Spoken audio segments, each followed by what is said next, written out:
இயேசு கிறிஸ்துவனுடைய பிறப்பை குறித்து ஏசாயா சொல்லும் பொழுது அவருக்கு சமாதான பிரபு என்று பெயர் உண்டு என்று சொன்னார்.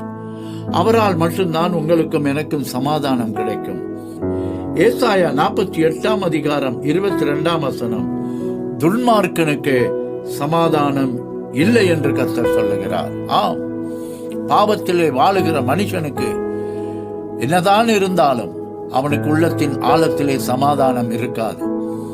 அந்த சமாதானத்தை அவன் பாவம் செய்த பொழுது இழந்து விட்டான்.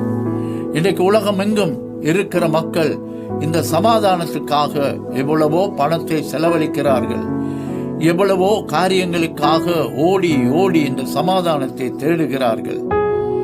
இந்த சமாதானம் மறுபடியும் எங்களுக்கு தர வேணும் என்று இயேசு விரும்புகிறார்.